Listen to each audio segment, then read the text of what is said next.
Hello friends, welcome to Fire Emblem discussion today. Today, I just want to go through the trailer, the Three Houses trailer from yesterday, and kind of dissect it a little bit, analyze it a little bit, and see what we can figure out. So, let us get started here.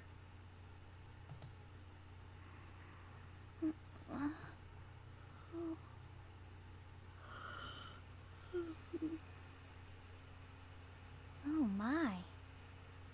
What could have brought you here? So that's interesting. That's obviously like she's talking directly to the protagonist. We learned it, and we find out later that this girl is going to be a major part of the story. She'll almost like a guide to Byleth, it seems, which I think will probably play into some of the powers he shows off later in the trailer, which we'll stop there and talk about it then. But let's keep going. Brought you here? Love this logo. I love that font.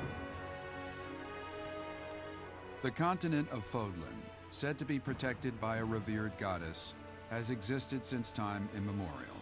Three ruling powers now control. Right here, I think this is interesting. This continent doesn't look like any other continent we've seen in the series so far. I mean, maybe you could correct me. But I think the thing that interests me most about this continent is that they do focus on these three territories, all these right here, and this middle one here that isn't affiliated with them. But there's also this one over here, which looks to say Alberia, and this one over here that looks to say Almyra. And then there's one down here that we can't quite make out. So I think this is a interesting opening, an interesting map layout that I think they could do some fun things with. The land. In the south lies a region long held by a more than 1,000-year-old dynasty, the Adrestian Empire. Beyond its borders, to the frigid north, is the home of the Holy Kingdom of Fargus, ruled by the royal family and its knights. To the east, a league of nobles that heeds no king nor emperor rules what is called the Leicester Alliance. Alright, so I think this is interesting that... Here, let me go back a little bit. That this is an empire. So Edelgard, not Edelgard, we've all been saying it wrong. Maybe some people have been saying it right, but Edelgard is from... And it is like an empire. Dimitri's from this kingdom here with like a king and stuff. And then we have an alliance, which I imagine will, function similar to how like the Lycian Alliance did in Binding Blade and Blazing Blade. So I think that's something interesting to look out for, is how the different governments and how they play together will affect the outcome of the story. Alliance. And Leicester Alliance or whatever, I totally thought it was like Leinster, as in like where Leaf is from the first time I heard it. Now exist in relative harmony. Relative harmony.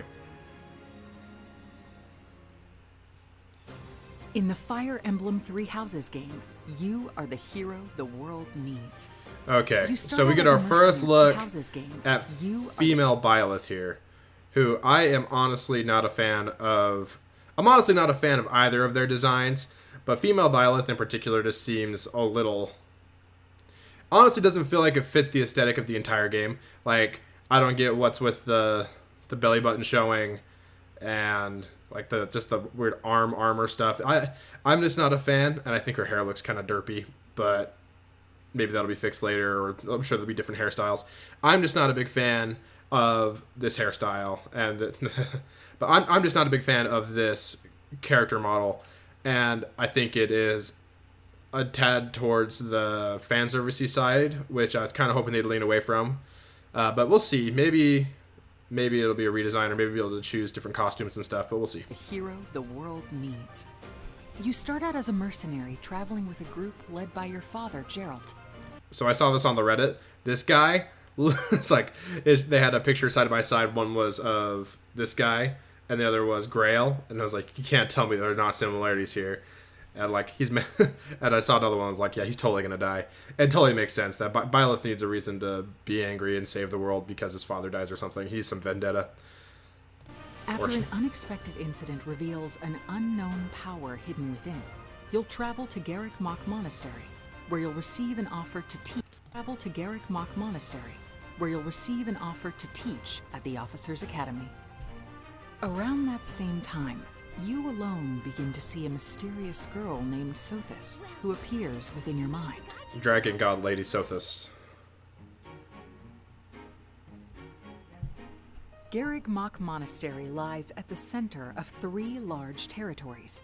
It is the home base of the Church of Seiros, the main religion of Fodlan. Alright, so this is interesting.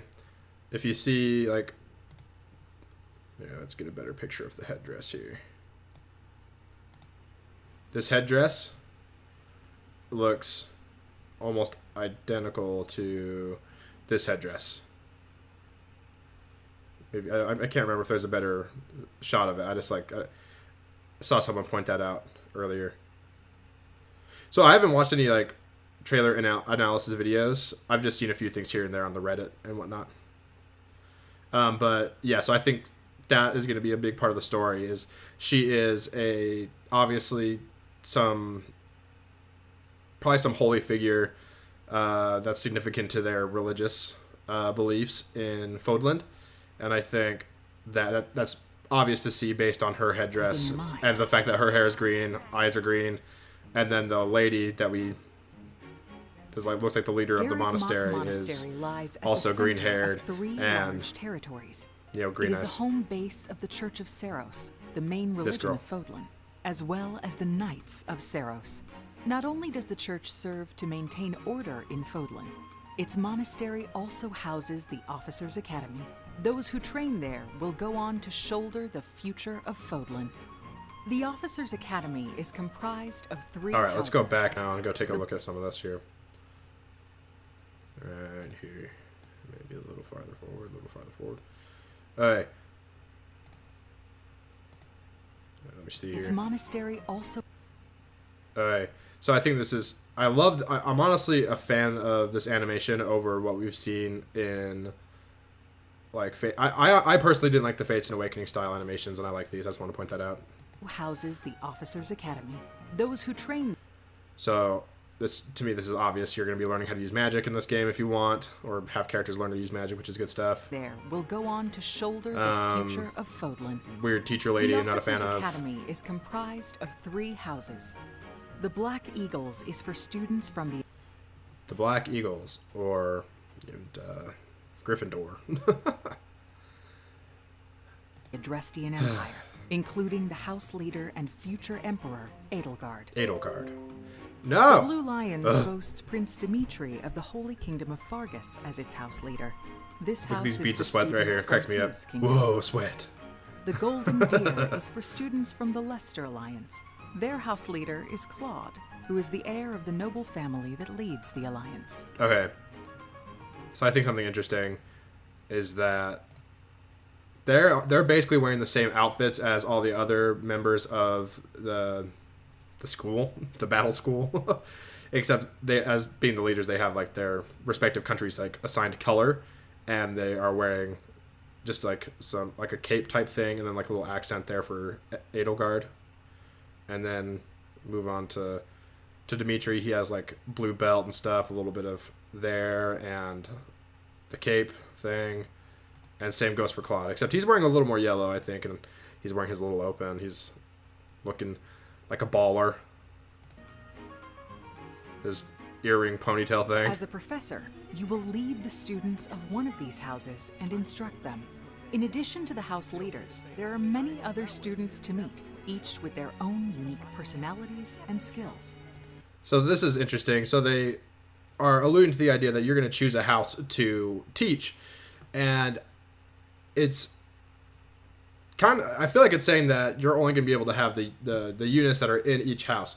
And I don't know if that's going to be entirely true. We're not exactly sure, for one, and it might prove to be a more widespread, it might, I don't know, maybe as the conflict becomes more widespread conflict, where it engulfs the whole country, like the entire continent, rather than being a small, simple thing that is, go take care of these bandits over here or whatever, that you'll begin to side, you'll be able to just start gaining more allies and stuff, Or we might just be totally disappointed in everything and have to play 3 different paths to use every single character, but we'll see with that.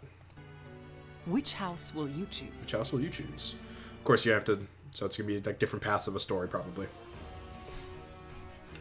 Students are expected to travel to various lands, sometimes with the Knights of Seiros.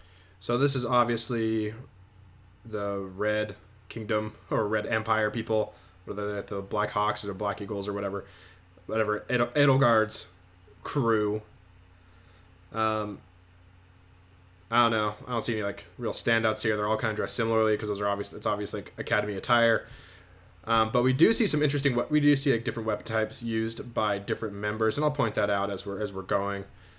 That maybe their outfits do mean like, oh, they use this kind of weaponry, but we'll get to maybe they're different, like whether or not the different outfits mean different classes.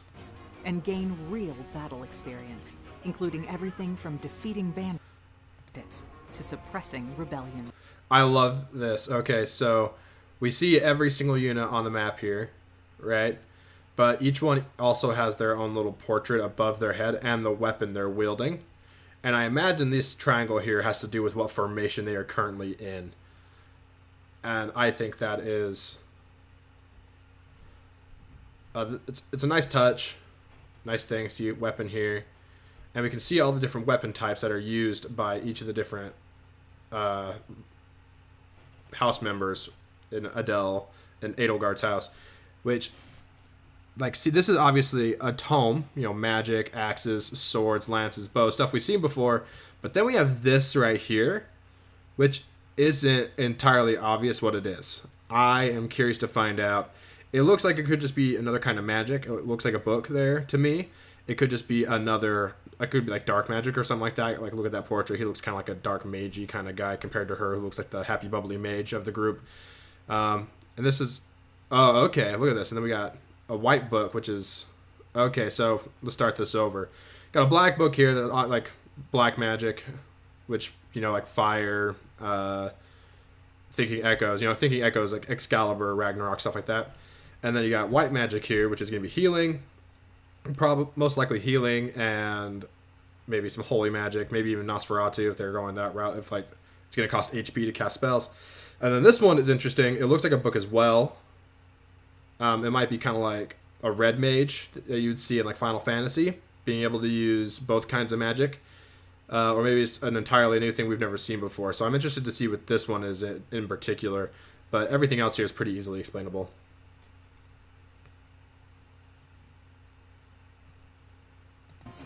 These may be class assignments, but the stakes. All right, let's look at this really quick. This is really cool. Rebellions. These may be. So first off, we heard her make a noise when we clicked on her, so it's like that's coming back from echoes. They're gonna have the voice acting when they are clicked on them. You know, like the classic ones, like Jenny, I'm ready to roll, and I'm trying to think of some other funny ones. I think my favorite one is when Gray is like damaged really bad, and you click on him, and he's like, "Huh, really? Like, come on!" It's hilarious. Okay, so we got attack, which is ATK. I don't know why that looks funny to me right there. They could just spell out attack; it totally would fit. For some reason, that's a silly little change that I hope they make. Arts, which we've talked about before in a previous trailer analysis. Arts from Echoes seem to be returning. I actually see one used here, which is pretty cool. Gambit, which is touched on later in the trailer. We don't know exactly what it's going to be, but it seems to be like different skills and stuff that you can perform with partners. Maybe that's how supports and pair up is going to be in this game. And then classic item, trade, wait. Class assignments, but... Okay, so we see iron bow, mini bow, definitely has durability. Interesting, the mini bow doesn't have this wing here, which I assume is referring to the extra damage done by bows to flying units, to flying enemies, which it's yet to be seen, but generally it does triple damage. In some of the English releases of Fire Emblem, it has only been double damage. And then over here we see her name, Bernadetta, her portrait, again, something to do with the formation her troops are currently in, and then her class, which is Noble. And you know, in the E3 trailer, we saw Edelgard's class, which is Aristocrat, but I imagine Aristocrat has just been retranslated into Noble, and everybody probably starts as a Noble or something. I think everybody in the game starts as a Noble, and it's kind of like a villager class. That's what it would appear to be so far, but we don't necessarily have proof of that yet. If we look down here, we have attack, hit, and crit, which are... It's interesting that hit is 108 here. Oh, no, it's not. We have attack, hit, and crit, so it gives all an AS, attack speed, avoid, defense, resilience, which usually is, I imagine, is just resistance from previous games, and then range of 2. So just your pretty standard battle stats that you see in every game when you have your icon hovering over a weapon. Not every game, but in the... I'm trying to think. I don't think you see that in like genealogy and stuff like that, but in later games. The stakes in each battle are... Okay. Oh, it started fading away. I'll pause better. These may be class assignments, but the stakes... Okay, so here we are. Here's the really interesting thing here. We finally get to see this in action.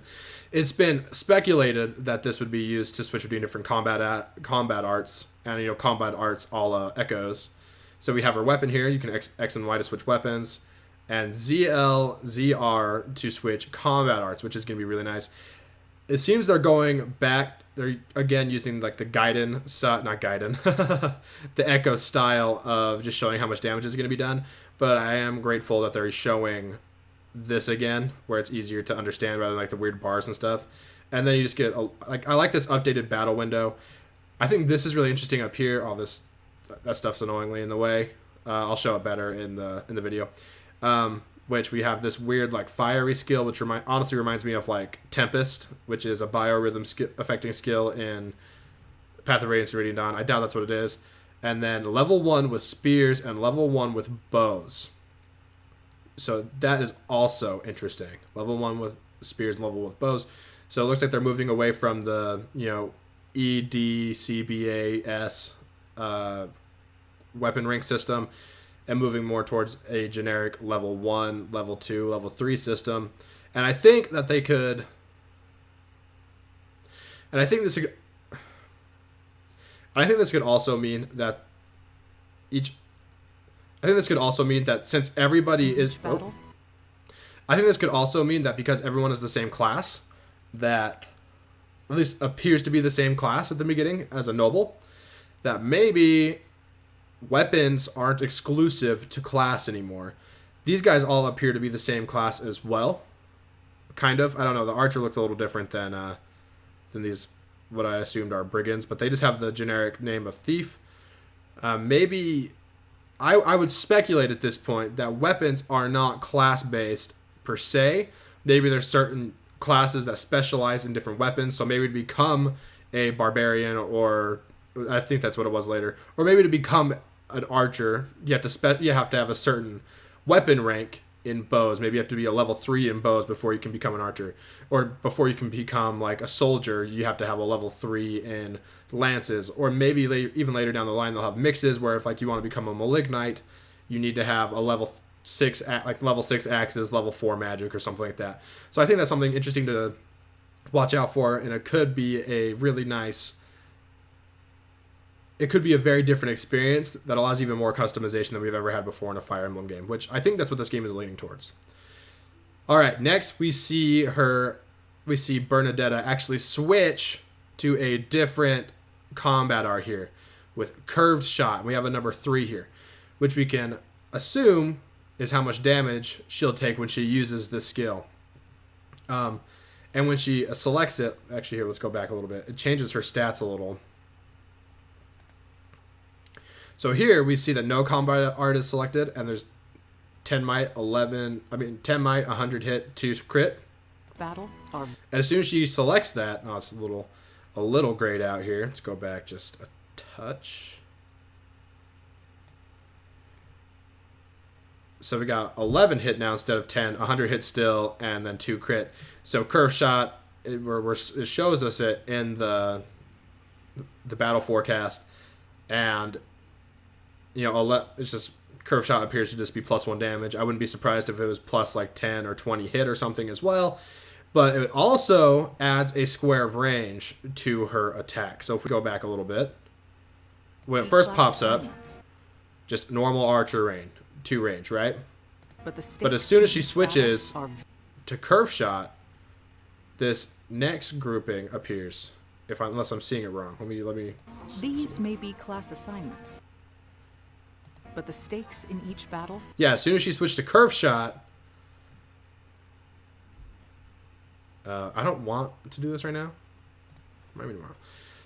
As soon as she selects curve shot, this pops up, and she now has 2/3 range. So it adds range and it adds an attack point, which probably adds hit as well, but we don't know for sure. So that's interesting. So we play it here. Real. Whether your students live or die will depend on your leadership. Interesting. Okay, so maybe it may not work like Echo. She didn't take damage after using curved shot. So I wonder if there is another thing we're missing here. So let's watch again. These may be class assignments, but the stakes in each battle are so this 3, not sure what it means. Whether your students live or die will because she doesn't appear to take any damage. Maybe she'll take it after the battle. Strategize as the battle progresses to claim victory. This is an interesting thing here. Oh, whoops, went a little too far. Let's go back a second. So here we have Petra running into attack, and she has 100% crit here, which I think is interesting. It must be a skill she has, and I'm interested to see what that is. Strategize as the battle progresses. Or it might be like a gambit or whatever they were calling it. Okay, this is interesting. This is the new after battle experience thing. So, standard level 2, you need this much to get the level up, and then until class is mastered. So it looks like we're going to be getting like job points similar to Final Fantasy Tactics until your next professor level. Not entirely sure what that means, and there's a flag here which might just be like, I don't know, honestly. And then we have a sword here which also has a D, which could have something to do with weapon rank. Maybe that is weapon rank, and the other thing is like weapon level. Weapon rank allows you to use specific weapons. Weapon level is a little different and maybe allows you to use different classes, or it has to do with class mastery, stuff like that. I think that's something to look into. And a battalion level up, I think this could be really cool. So we see that every unit has a squad of faceless soldiers accompanying them, and it would appear that your battalion can level up, and you're going to be able to customize that. Which we do see later, where there's a guy. Actually, was it here? I think it was actually over back here. I think this is interesting. Right here, this guy is wielding an axe, but you can see his battalion of troops. They wield bows. Like, watch this right here. Whether your students live or die will depend on. See, he has an axe, and they are obviously all wielding bows. So I think you may be able to customize your battalion in a way to your playstyle. Maybe, who knows what effects that has. Maybe it gives different bonuses and different things, but I think that's an interesting to look out for. Your leadership. Strategize as the battle progresses to claim victory. At the Officers Academy, your students will work. So they're both wielding training lances, and this guy is obviously has some better stats, unless there's some other stipulations we don't know about with higher might, hit, and crit than him. And they just kind of it seems they just kind of duke it out until one of them's dead, or not dead. I guess until one of them loses the battle. So that's another thing so it looks like they're like the training there's gonna be all sorts of different training in the battle school, and I'm interested to see what that all amounts to, honestly. Diligently each day so that they may wield a variety of weapons. All right, let's take a Master step the back study here. of variety of weapons. So let's begin lesson plan. So you actually have to plan lessons, which is kind of funny. If you ask any teacher, that's like one of the worst parts of teaching is planning your lesson plans. You actually have to set group tasks, you have to set goals, auto tutor, which is honestly probably what I'm going to be using because that sounds nice. just do it. And tutoring, which I imagine will be more hands-on. And we see him select it. Select tutoring. And he's going to tutor Dorothea, who earlier we saw was using a book of some, like a book was her weapon of choice, which was magic, which we actually see right here too. And this is that same one that we saw earlier, which we were interested and didn't really know what it did. Whereas this one here was obviously like black magic, and this one here is obviously like white magic. But there's this other one that might be like dark magic or something like that we're not sure what it is yet. And then we have all these symbols here, like an up, like these up arrows, the finger pointing up, down arrows. And there's stars over here. We're not entire like I don't think we have any way of knowing what any of this really means yet. But just speculating, these might be different skills and things like that. Oh, wait. So we see here strengths.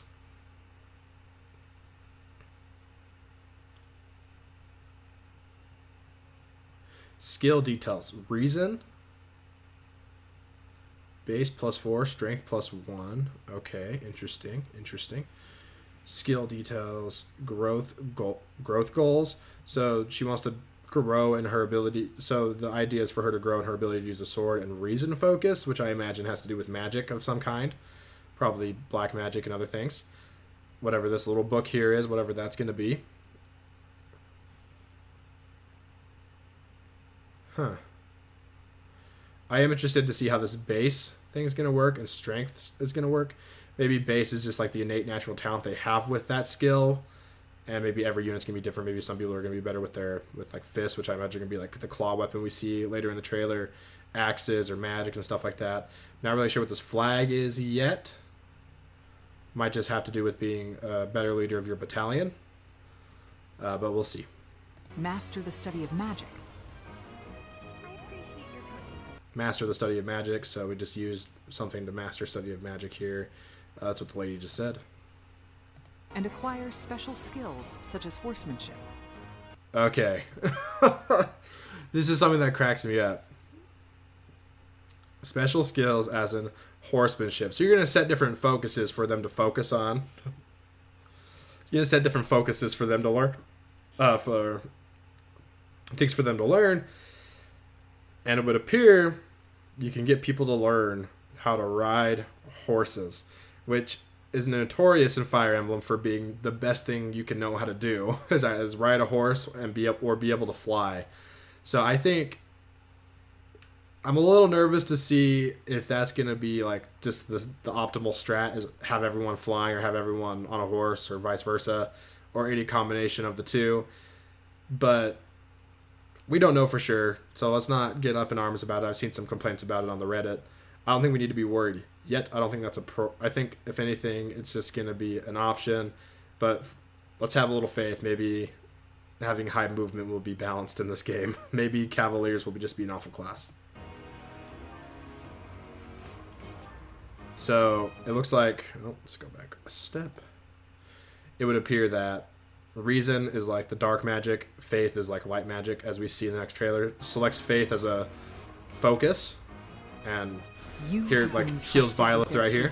And it's up to you. Oh, this looks dope. Each of them and help them with their future. And it's up to. See what this guy's using? His freaking claws. He's gonna be up in people's grills, like slapping them with like knives on his hands. I'm excited for that. That looks like a fun new weapon type, and I hope there's even more new weapon types. But this is the only one we see in the trailer. And then he gets shot in the face with magic. Each of them and help them hone their abilities through combat. All right, let's look at these real quick. No. Let's look at these real quick.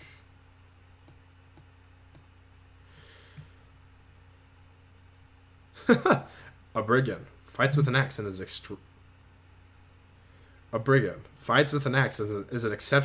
exceptionally hardy. I do like this brigand design for a female brigand.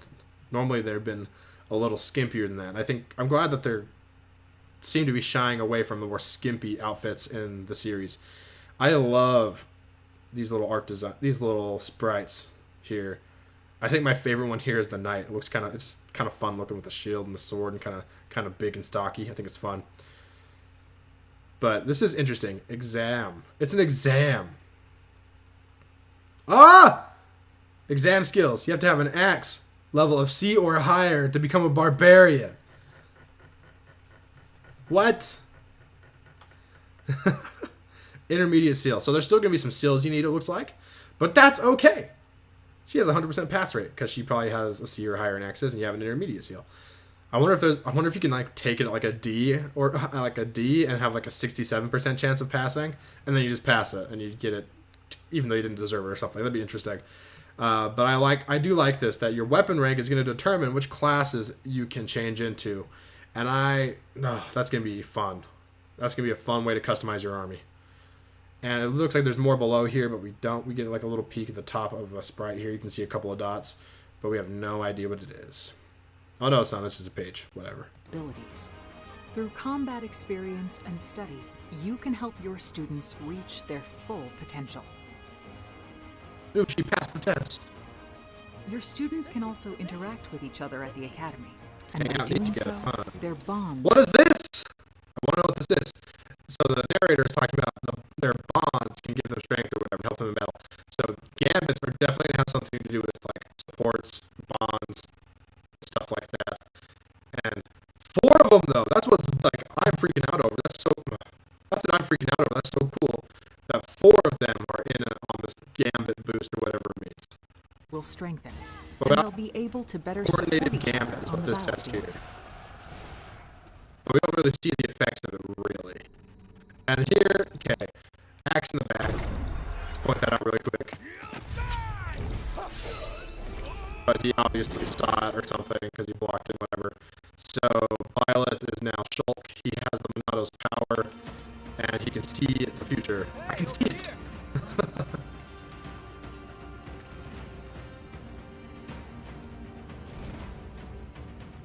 And this is interesting.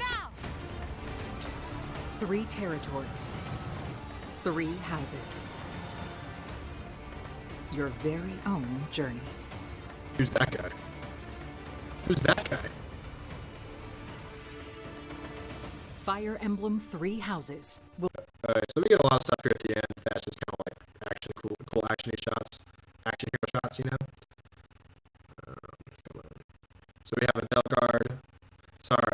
Edelgard controlling, leading a battalion of troops that appear to be from our empire. Same goes for Dimitri, except from his kingdom.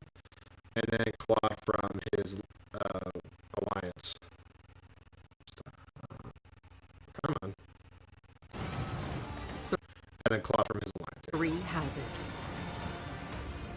We see another shot of the dragon chick, some evil guy who looks kind of like a Garniff guy. We don't know who this is. And then that dude, guy with the beak, lady with the sword, priestess lady, big monsters. Monsters are confirmed. I think that's interesting. It was shown earlier. But we are definitely going to have monsters in this game to fight. We saw a death right here in this scene. Better support each other on the Big battlefield. dragon guy that they attack. So, something to look forward to if you're into that part of the games. What's up with this guy? That's like reminiscent of, like Black Plague times where the doctors would wear these masks they thought it like protected them from the plague. Where they'd wear these long beaks and they put like potpourri in the end to like protect them from the plague. They thought it like traveled through scent. It's just really funny actually. But that's what that looks like. So like that's usually like a representation of like death and sadness, bubonic plague stuff. Oh, right there, we see it. Right here, he has the chain whip sword, but it looks a little different. It looks all grayed out and stuff. And he's being attacked by darkness, but he has the chain whippy sword from the trail that the old guy uses, and we see the goddess lady hugging. Fire Emblem 3 houses will release on July 26th.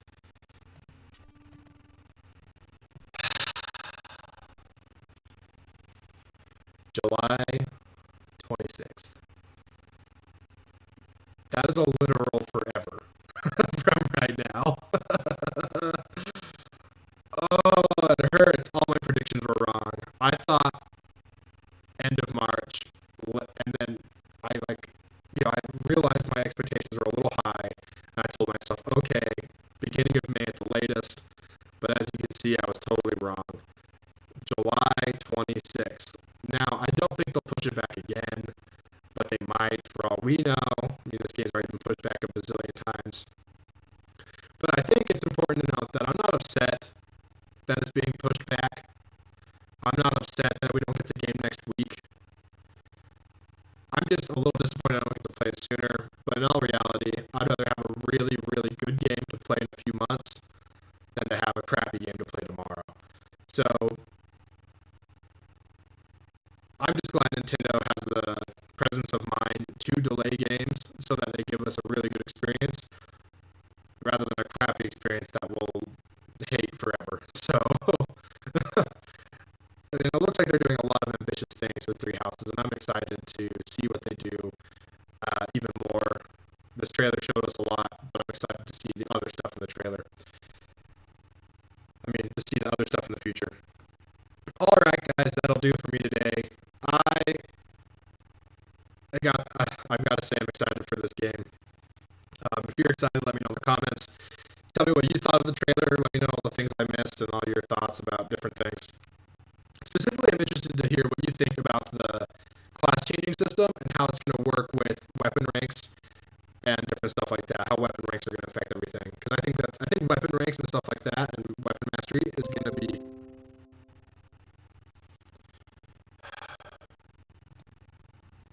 I think weapon ranks and weapon mastery are going to be really important in this game, especially the customization stuff. So I'm really excited for that aspect of the game. But let me know again in the comments what you think, and make sure to like, comment, and subscribe